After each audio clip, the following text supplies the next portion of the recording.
Foreigners should not be able to hold office in the United States. First generation foreigners, I'll be making that case today on the show.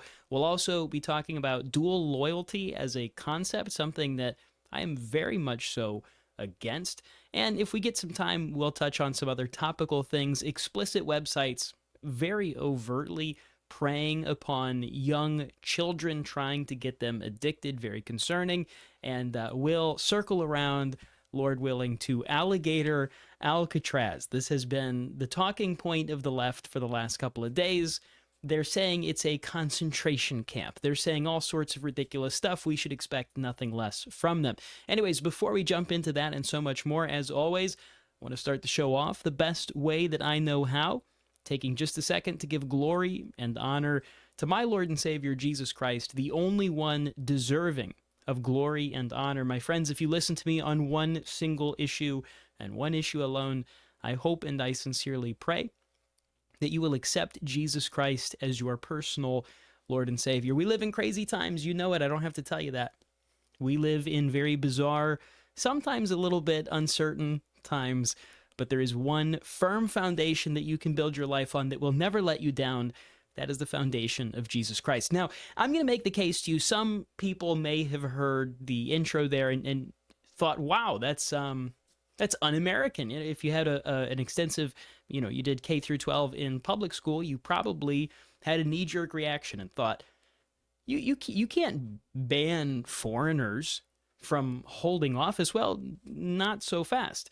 You probably know this in the recesses of your brain somewhere back there. It's been a long time since you had any reason to think about it. But the Constitution specifically says, for example, the President of the United States cannot be foreign born. If you want to run for office and become the President of the United States, you have to have been born on American soil. You have to be an American citizen, not somebody who has been naturalized. You can't come from somewhere else. And you might hear that and think, well, that's kind of backwards. It's a little bit barbaric. It's not the liberal ideology that we've heard in public school, that America is just a melting pot, and somebody who comes here, and just got naturalized 12 seconds ago, we're expected to believe is just as American as you and I. But the founding fathers clearly didn't believe that to be the case. There's something of a two-tier system here whenever it comes to what kind of American are you. There is a very, very clear level that the founding fathers established, and they had good reason to do so. So I'm going to unpack that just a little bit as to why the founders were clear about this in their writing. And if you understand, human history, conflicts, the rise and fall of empires, it makes a lot of sense as to why you might not want the foreign Germanic tribes to be the ones that are, running Rome. That might not work out so well. And so to just jump to the conclusion here, or to cut the chase, I suppose, the reason that they didn't want a foreigner to be able to come to our country, be naturalized, and then become president of the United States is that they were largely concerned about the concept, as we'll get to later in the show, of dual loyalties. They want the president of the United States to be somebody who is loyal only to the United States. Now, they didn't see a huge issue with senators, congressmen, etc., being foreign-born, first generation to come here. And that's really, by the way, what I'm talking about today. I'm not so much talking about the second, third, fourth generation of people who have legally immigrated to our country, but there's something to be said, and maybe somebody would want to have that conversation. I personally, I think we start here. There's something to be said for the fact that the world is a different place today than it was at the time of our founding fathers. It's a lot easier. We live in a much more cosmopolitan society internationally, where you have constant travel. There's thousands of flights going on all around the world, people going between countries. There's trains that connect you. There's all kinds of stuff. In the Biden, era, there were just giant holes in our southern border. Anybody could come here. But as it pertains to legal immigration, we live in a very different world than we used to.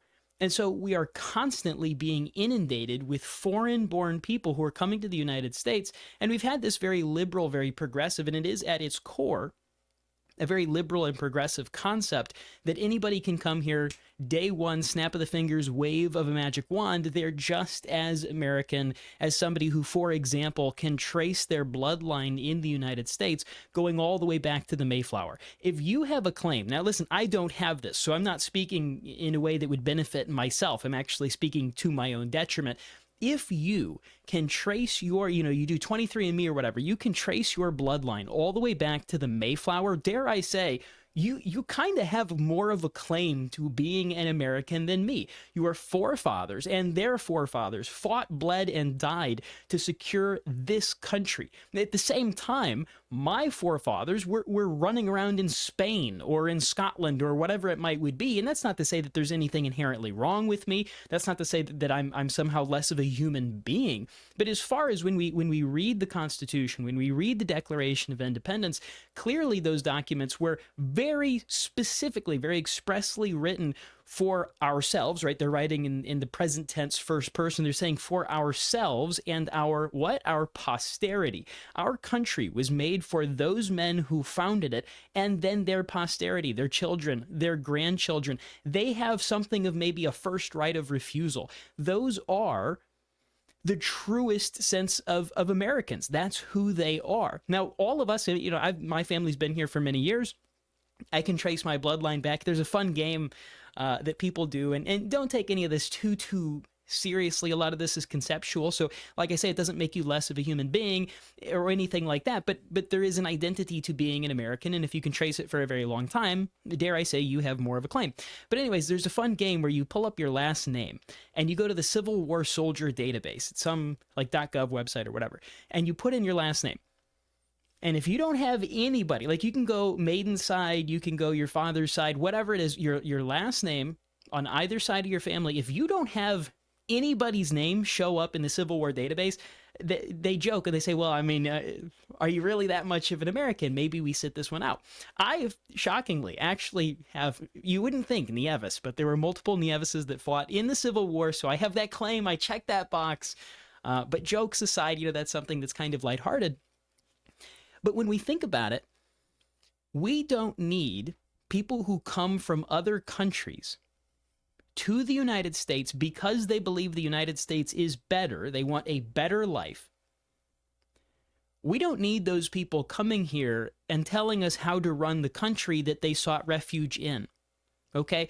What an arrogant thing to do, actually. Truth be told, I think that that's quite disrespectful. It's quite arrogant to do something like that. They come to the United States to better themselves, to better their family, to better their lives. And listen, these are people who did it the right way. I understand that. It is what it is. But then to think that you get to come here, I'm not particularly fond, we've talked about this briefly in the past, I'm not particularly fond of the idea that foreigners would come to our country and then lecture us about how we're supposed to run it. Brother, you just got here. And part of the reason that this is so frustrating to me is you have this guy, at least right now, it's kind of stirring up to me, is you have this guy up in New York. You've heard a lot of people talk about him. He's a communist. He's all kinds of stuff. He's a Muslim. He's a terrible, like this is, you're talking about electing a Muslim mayor in New York City, of all places. The irony, I suppose, is not lost on me, electing a Muslim. Anyways, that's a conversation perhaps for another day. He's been here for 7 years? 8 years? I mean, this guy, you just got here. What are you talking about? You're going to run for, you know how to run New York City better than New Yorkers? You just got here. Now, maybe after 50 years and you have a family and your kids and their kids and stuff like that, maybe they can have more claim to it. They can have more understanding of the people, the culture, the history, all of that stuff. But in 7 years, brother, you ain't got it. I'm just telling you, you don't know enough to do that. You just simply do not. And the number of people who assimilate to our country when they move here in the first place from foreign countries, I've already said this in the past, I want there to be a complete and total moratorium. I don't want anybody else coming into this country for at least 10 years. You could go probably a lot beyond that. We're losing our identity of what it means to be an American, so much so that we think that Mamdani, or whatever this guy is, that he's some New Yorker American. He's probably going to be the next mayor of the largest city in the entire country. and we're about to elect it. He just got here. Okay, we don't need more people coming in and diluting the American population, diluting what it means to be an American. This multiculturalism insanity is a death sentence. If you want to have a hyper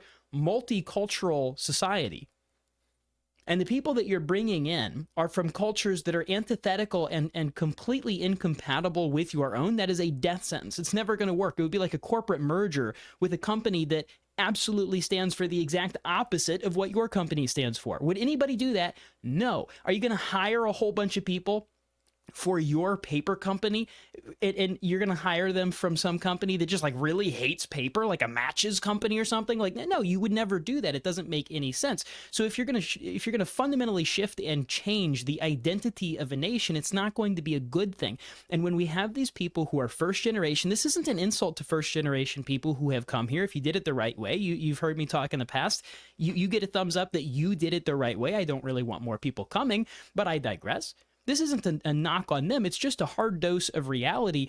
We don't need to have foreigners coming in and trying to tell us how to run this country. On the note of foreigners coming in and holding office and things like that, I don't think first generation, like we said last time, I don't believe that first generation immigrants should be holding office in the United States. We should take the principle that was established by the founding fathers back in the day at the ratification of the Constitution, and we should say, hey, the world has become a lot more cosmopolitan. We have way more people coming here than we ever would have imagined. I mean, surely they never thought that there were going to be this many 20 million illegal aliens pouring in here, tens and tens and tens of millions of legal immigrants coming into this country, fundamentally shifting what it means to be an American. We should take that principle that they said, no, the president cannot be a foreigner, and we should apply that all across the board. I'm very much so tired of seeing foreign-born people come to our country and try to become, the president, senators, members of Congress.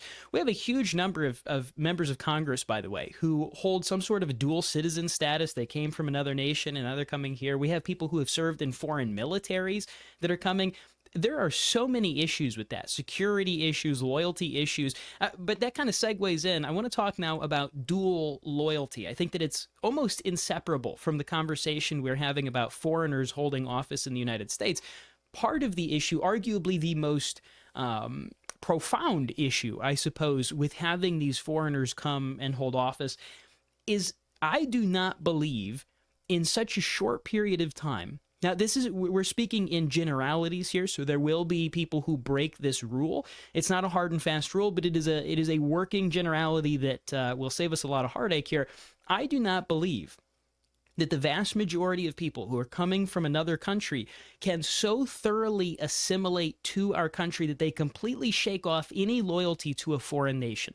And again, if I'm describing you, maybe you came from another place, that's not to say that you're a lesser human being. That's not to say I have any personal issue with you. That's just to say, hey, listen, maybe not you on this one. Maybe when it comes to being a senator or something like that in the United States, maybe we leave that one up to people who have been here in our country their entire lives. And of course, I have to pause and I have to give a disclaimer and say, there are some first-generation immigrants that I have met that came from other countries who are like rock solid. I mean, they are hardcore conservatives. They have dove into our foundational documents. They've studied Jefferson and Locke. They've studied, the Adams brothers. They know their stuff. And those guys are awesome. I personally know some of them. I'm friends with these guys.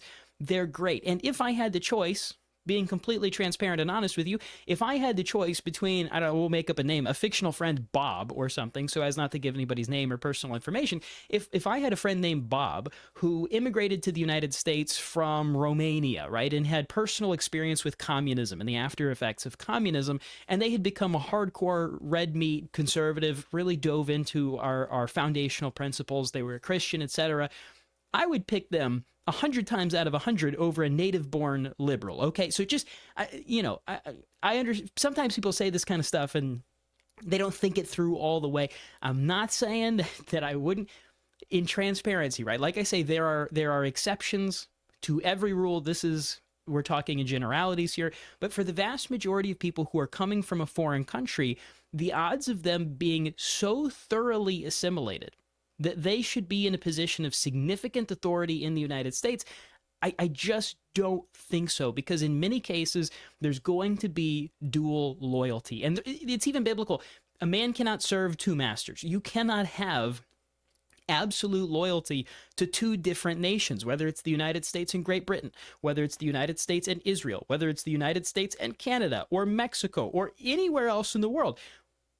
We have in Congress right now, like I said, people who have served in a foreign military. We had a guy in Congress show up wearing an IDF uniform. And I don't care how you feel about Israel or whatever else for the purpose of this conversation. To have a member of Congress show up in the military uniform of another nation in Congress, in our capital, that should be alarming to you to see. I mean, for real, do you think there's any case to be made that there's not an issue of loyalty there, that there's not one nation being placed above the other? And I would say, as it pertains to dual loyalty, what we ought to do, and I believe it was Congressman Massey who is doing some silly moral grandstanding with the big beautiful bill, in my opinion, but that's not the topic of today's discussion. I don't know where the beautiful bill stands. It's a very, very, again, very fast paced. It could be, they could be voting on it like as I'm speaking. So I don't want to talk about that today. But anyways, he has proposed something I think would be a fantastic idea, that if at the bare minimum, bare minimum, if anybody wants to come to our country and hold office, if anybody wants to come and have any significant position of authority in these United States, they should absolutely have to drop their foreign citizenship status. If you are from Great Britain and you want to come and hold office in the United States of America, I will meet you somewhere in the middle, and I'll say, how about this? If you want to hold office in the United States of America, you drop that. You are no longer a citizen of that country. You have to tell everybody in the campaign, hey, I'm a dual citizen. As soon as I swear in, I'm swearing an oath to this country, and I'm dropping anything that I have with that nation. I'm not going to own property in that other country. I'm not going to nothing that could create ties back to that country that could cause us to question whether or not your loyalty is with the United States or whether it's with Great Britain. Because what I'm seeing happen and what you're seeing happen, whether you agree with the take or not, I would say that this is what's actually happening out there in the world. What we're seeing happen is we have people in the United States who are only here for our milk and honey. We have foreigners that come to our country from India to pick up an H-1B visa. We have foreigners who come from, I don't know, Vietnam, Pakistan, from Great Britain, from Israel, anywhere in the world. We have people who come here not because they have some loyalty to this nation, not because they think it's the greatest place in the world. They come here oftentimes selfishly because they want to enjoy our milk and honey. They want to get on our welfare. They can become a legal citizen. I'm not just talking about illegal here. I'm talking about people who can come from anywhere in the world. They come here and they want to enjoy our milk and honey. They have no interest in becoming an American. They have no interest in furthering our national interest. You have, what's that? Ilhan Omar. She's from Somalia or something like that. Still repping Somalian flags. She is in Congress in many ways to benefit Somalia, not to benefit the United States of America. She's someone who just came here, again, very similar situation. She ain't been here very long, arguably married her brother to give him green card status or whatever. She is constantly worried about furthering the interests of Somalia, not of the United States. And that's a profound example of the selfish nature that I'm talking about. But humans are very selfish in that way. We have to protect ourselves from human nature. The founders were very good at this. I'm just advocating that we slightly expand the protection that they put in place. Because when you have these people that aren't interested in being an American, and we have this very liberal idea that's, for whatever reason, been shoved down our throats by the public school system that, oh, well, they're like the greatest Americans, actually, the people who just got here 5 minutes ago. Those are the ones that we should be listening to. Those are the fantastic. That's just what the founding fathers wanted, for us to be led by people who came here 5 years ago from Somalia. And then they run for office and they're just trying to further selfishly, maybe their own interest, the interest of their family back home in their country. And in a way, it's like you can't really blame them because it makes sense. I don't know what I would do if I were in their shoes. All I'm saying is that they really shouldn't be holding office in the United States. And listen, maybe somebody could convince me otherwise, but the last couple of years has shown me that we're losing our national identity and we have to do something about it. A great step is to deport people, stop bringing in more people. But for first generation, I truly don't think that you should be holding office in our country. All right, let's move along now from the issue of foreigners holding office, dual loyalty, things like that. Let's talk about a cultural issue that we've spoken about here on the show in the past, but there's been some breaking news again. Another volley of state legislatures, including South Carolina or South Dakota, Wyoming. I think there may have been one other, have implemented what I think to be incredibly common sense protections safeguarding minors from explicit adult content. So there's certain websites, if you don't know about this, more power to you, but most people have been inundated with the absolute graphic filth that is on the internet these days. By the way, the average age that a young man is exposed to this degenerate and highly addictive, by the way. It's there's been studies that show for young men, it's roughly the equivalent of heroin use, the addictive nature of this explicit adult content. The average age that a young man is exposed to this is about 11 or 12 years old. So you're talking about very young children that are seeing this stuff. There's a huge issue with it. Obviously, it's bad. It's bad no matter how old you are. It's bad if you're 11. It's bad if you're 35. It does bad things to your brain. Men, it's my encouragement to stay away from this as much as you possibly can. I understand men are inundated with these things. You open up any social media and it's like, wham, there's some, crap, or it's a little excessive what's out there. But anyways, there have been some states that have issued very basic, they're not even banning this explicit content, which I would be fully in support of banning it, just outright banning it completely. It is not protected speech. The Constitution has been interpreted by, which, we've talked about that topic before, anyways.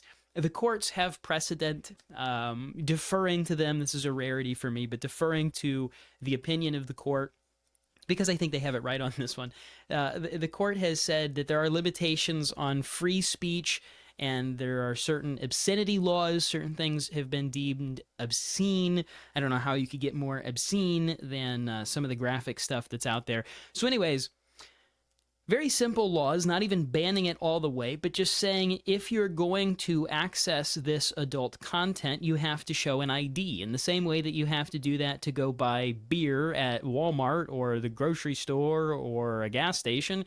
If you want to buy beer, if you want to buy a gun, if you want to buy a knife, if you want to buy spray paint, if you want to buy, we could come up, we could come up with a list of like 50 things that you have to show your ID for, because we've decided, hey, it's dangerous to allow children to have unfettered access to this stuff. We got to make sure that somebody's not a child before we let them see this, before we hand them a machete or something like that, if you're a store. And so the same thing has been passed into law by a lot of states. It's up I think it's past 20 states now. A huge section of the South has passed this legislation. Now it's picking up some steam. Like I said, in the Northwest, you have some of those conservative states where they're just saying, listen, if you're going to have these horrible platforms, you just have to make sure the kids aren't on them. You just have to have something on there where you verify the age beyond just checking a box, but saying, hey, listen, I want to see your ID. I want to know that you are who you say you are. And the response by these industries, these disgusting, evil, predatory industries, is they say, oh, in that case, we're not even going to allow anyone from that IP. So if you don't know how this works, if you go anywhere on the internet, you have, and I'm not like a tech guy, so forgive me if I get any of this wrong, but just explaining, perhaps there's somebody who might be my senior or something like that listening that has no idea how this works. When you search the internet, you have what's called an IP address. It's like your physical address at home, but it's assigned to you and maybe your device and your router, I suppose, is how that works. And there's certain things you can do to change it. There's a lot that goes into all of this, but anyways, it's known by, different websites what your IP is, and there's certain information that they can glean from that, including what state you're in. They can tell what state you are searching up the internet from. And so in response to this legislation protecting children, these, nasty websites are blocking access to the entire state. So if Wyoming says, hey, you just can't show this to little kids here, then these different websites have said, okay, in that case, we're going to completely pull out of the state, which personally I think is a fantastic. That's not something that we anticipated when these laws first started getting enacted. It's a very happy coincidence where this is an unexpected consequence, but it's a great one. I'm very happy because, like I said, I want this stuff to be completely banned. There is no First Amendment protection whenever it comes to obscene, nasty, horrible stuff like that. This has been litigated many, many times, and I agree with them. We don't want to live in the Wild West. We don't want to live in a lawless land where children are exposed to horrible, graphic, degenerate things, in the same way that we don't want children to be exposed to naked grown men on the sidewalk at a pride parade. They shouldn't be exposed to naked grown men on their family's desktop, okay? And so anyways, it just tells you everything that you could ever need to know, because an intelligent person has already asked the question, why on God's green earth would they do that? Why is it that these different adult websites would be so upset that they have to get an ID? I mean, think about that. That would be like a local bar being told, okay, hey, new law, guys, you can't serve alcohol to minors. You have to make sure that they're, over the age of 21. And then that bar says, well, in that case, we're just going to shut the whole bar down. We're going out of business, guys. Pack it up. We're done here. What? Wait. Why would you be so upset that you can't serve alcohol to minors? It's the same thing. Why would you be so upset that you can't show this content to children? Well, the only answer is because you were serving alcohol to minors, because you were showing this content to children. And apparently you feel so strongly about your ability to continue doing so that if you're prohibited from showing this content to children, you're going to pack it up and leave. See, they want these little kids to be exposed to this kind of stuff at a very young age because, like I said, studies are showing now that it is highly addictive, especially for the male brain, in its developmental years, going through puberty and etc. To parents out there, please, for the love of God, do not allow your children to have unfettered access to the internet. Block certain things. There's all kind. I'm not going to do a whole bunch of ad reads for different companies, but there's plenty of them out there. I'm sure if you go look them up, you can block certain stuff. I mean, I would assume like your employer has certain things where they block certain websites. The same thing can be done whenever it comes to this. Don't let your children become a victim of these industries. It is absolutely destroying the lives of young men, interpersonal relationships. You have young men, and to save this for family-friendly radio purposes, you have young men in like their early 20s that are experiencing ED and having to turn to pills and things like that in their 20s because they have become so destroyed. I mean, it like rewires the male brain is what they're coming out with all of this information, the studies and all of this. Keep your kids away from this stuff. But I say all this. The industry out there is preying. Of course, they're manipulating. They're really abusing women. They're very much so using them, profiting off of these young women that they're exploiting to make this kind of content. But then, I mean, they're preying upon these children. That's the only coherent answer. And I already know because I've talked about this many times. I've made videos about this. I've spoken about it on the radio before. And without fail, I have people, it's exclusively, and I'm not going to pull any punches here. It is when I say that we need to federally ban explicit pornographic content, that we need to pass legislation that completely does away with it entirely. I have a whole bunch of married men with children who are coming to me and they are so mad at me. And they're saying, what are you talking about? You can't do away with that. That's free speech and people need to have access. Brother, what's wrong with you? To anybody out there, listen, if you are upset right now that I said that I support legislation that will ban this kind of content, let me tell you something. You're probably very much so cripplingly addicted to it. And I don't say that to draw question of your character. I understand that this has been an unprecedented thing that's happened just in the last 40 or 50 years, really more like the last 15 or 20 years. It's been completely unprecedented. This stuff has been around, obviously, since the beginning of time, but not nearly as accessible with the, a touch of a button. You have all of this stuff at your fingertips. Many, many young men, like I said, were very quickly exposed to it as children, and then they became addicted to it. In many ways, it's not your fault, man. If you got addicted to it as like an 11-year-old, that's a terrible, terrible, terrible thing. You should want to protect other children from suffering the same fate that you have dealt with. You should want other children to never, ever, ever go anywhere near that stuff. You should want men in their 30s who have never seen any of it to not want to be exposed to it. This stuff is horrible for people. It ruins people's lives. But when I have people, they come to me and they say, "Oh, Victor, you just hate free speech." What the heck is free speech about that? I want you to sit down in front of to all of the married men with, 12-year-old daughters and stuff like that that come after me in my comment sections when I make a video on this topic. I want you to sit down with your wife and daughter, and I want you to explain the First Amendment protection that you think should apply to what you're seeing online. I want you to sit down with your pastor and explain to him why you feel so strongly that this stuff should still be out there, easily accessible, no ID, no anything.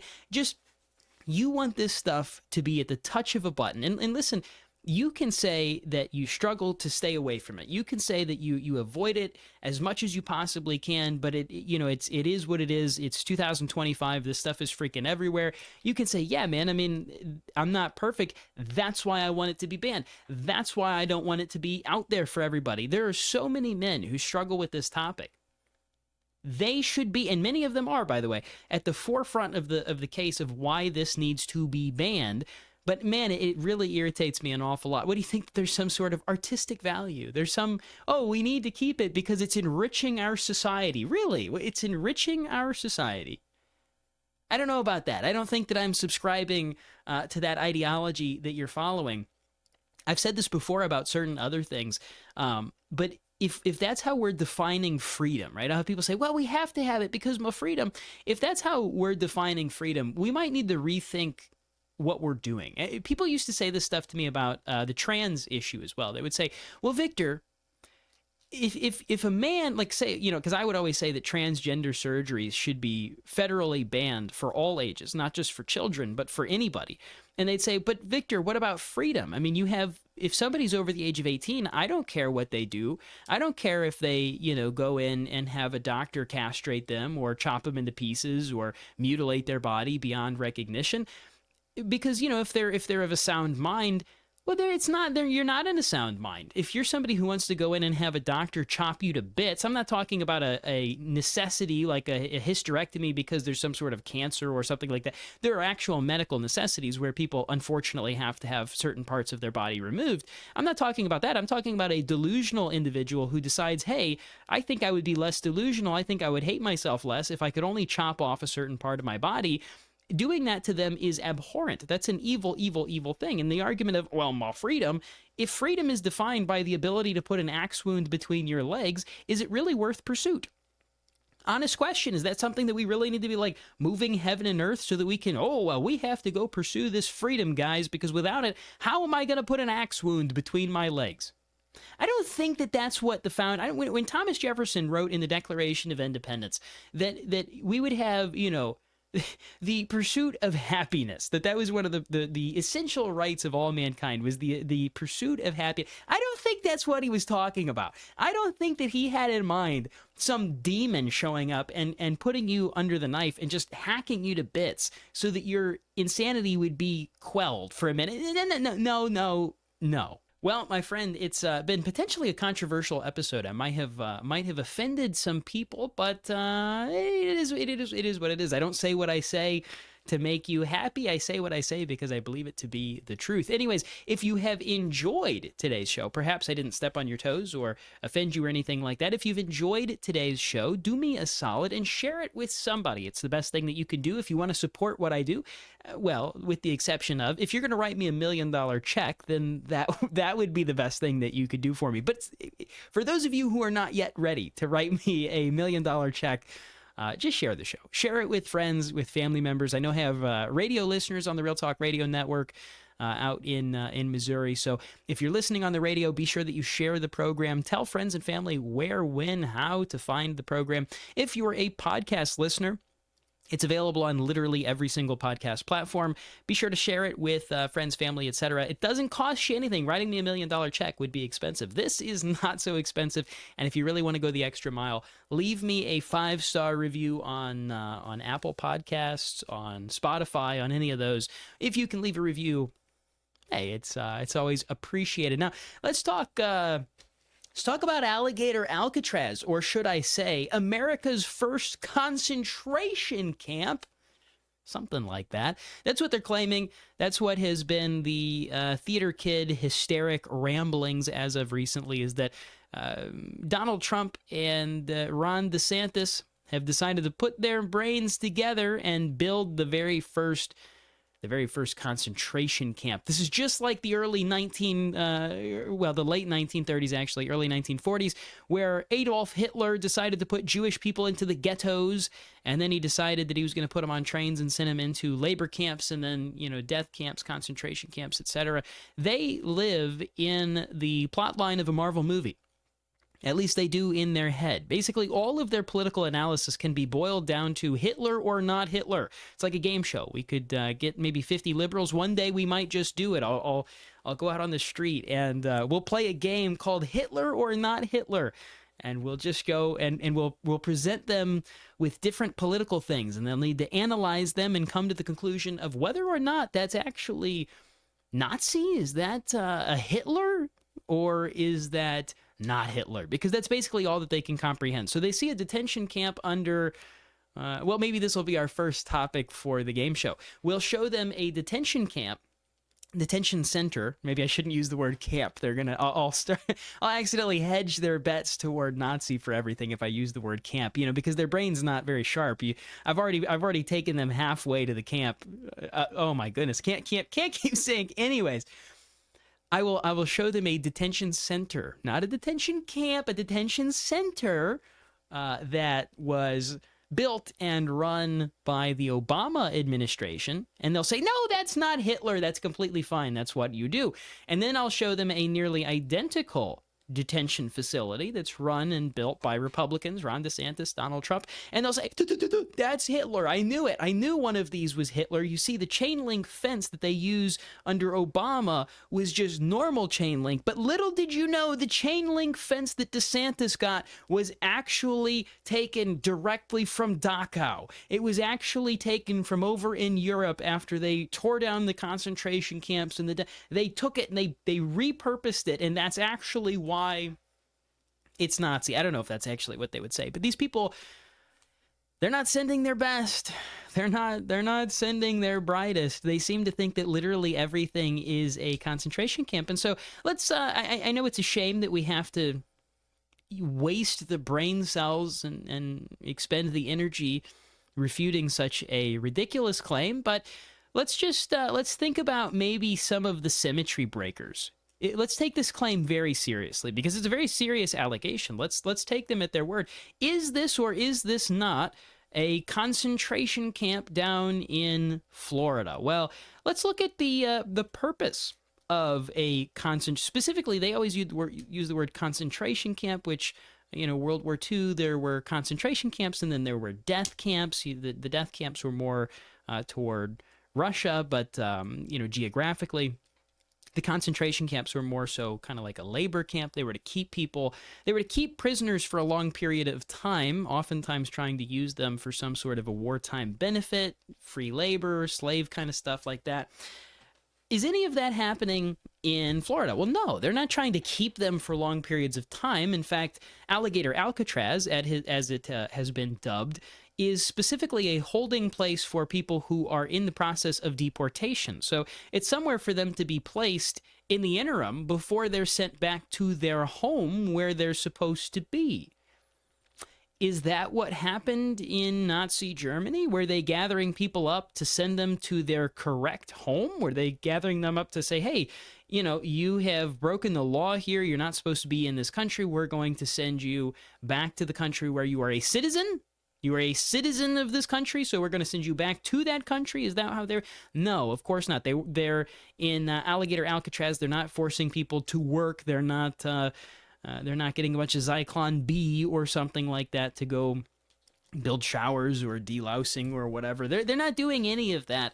It's laughable. I mean, if you try to find any of the parallels, perhaps maybe that would be the better way to approach this topic, is rather than trying to find all of the differences because they would be so prolific, let's try to find any parallels. Are there any parallels between Alligator Alcatraz and Auschwitz. Well, they both probably contain chain link. I'm sure that that Auschwitz did have chain link fencing somewhere. There's food. I'm sure they have to feed these people. There was very limited food, albeit, but someone had food. The guards at the bare minimum had food. So so there was that. There's oxygen. I don't know. Maybe I shouldn't have done this. Maybe I'm finding too many parallels. Did you know that Auschwitz also had oxygen, and so does Alligator Alcatraz? Dun dun dun. It's kind of like their old thing of it's like. Did you know that Hitler once told his mother that he loved her? And Donald Trump once told his mother that he loved her. Dun, dun, dun. There are no parallels. There is absolutely no argument to be made to say that this is some sort of a concentration camp. They're shocked to see fences. They're shocked to see that a detention facility is built to detain people. You know, the funniest part about it, I suppose, is that if you were to take a little field trip, right, we gather up some of the liberals that are the most upset about Alligator Alcatraz, and we take them on a little field trip. Do you think that they would be shocked to find out what is present in their local county jail? Like, if you just took them into the local county jail and we showed them where you spend the night if you have done something naughty, right? You go to county jail first, typically, is where you're going to end up. If we were to show them, do you think that they would call that a concentration camp? I mean, it's a temporary jail, not prison, but jail in its truest definition is not meant to be permanent. You don't stay in jail forever. You stay there, and then if you get convicted, then you go to big boy prison. You go to the real place, the slammer.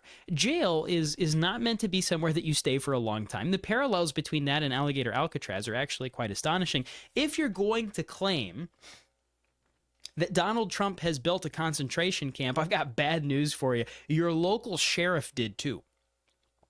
Your local sheriff also happens to have a concentration camp. Are you going to go and liberate it? I know that maybe I shouldn't ask that question. I might be inadvertently giving them ideas. They always talk about how they want to empty out our prisons. They have too many people, right? They always say this nonsense about it's racial injustice or something like that. Got to empty out the prisons. Got to do away with cash bail and bond and all of that kind of stuff. So maybe I shouldn't joke around about them going and liberating their local sheriff's department. That is not actual advice. Please don't anybody do that. If you go to your local sheriff's department and you try to start breaking people out of the cells, they will probably shoot you. I don't know exactly what the standard operating procedure is at a sheriff's department whenever somebody wants to break in and free all of the inmates. I guess maybe they're not a prisoner at that point. Anyway, it is not. I think we can finally put this one to bed. We can settle the record on the question as to whether or not it is somehow a concentration camp. Listen, it's a fantastic thing.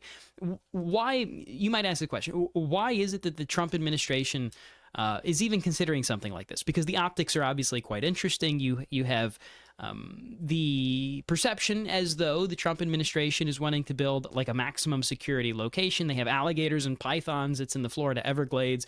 The whole place, it's like on a little island, basically, surrounded by alligators and predators and dangerous snakes and critters and stuff like that. Is it because he actually wants anybody to be eaten by an alligator? No, probably not, though I suppose maybe. I doubt it. I really do. But is it because he wants somebody to be eaten by an alligator? No.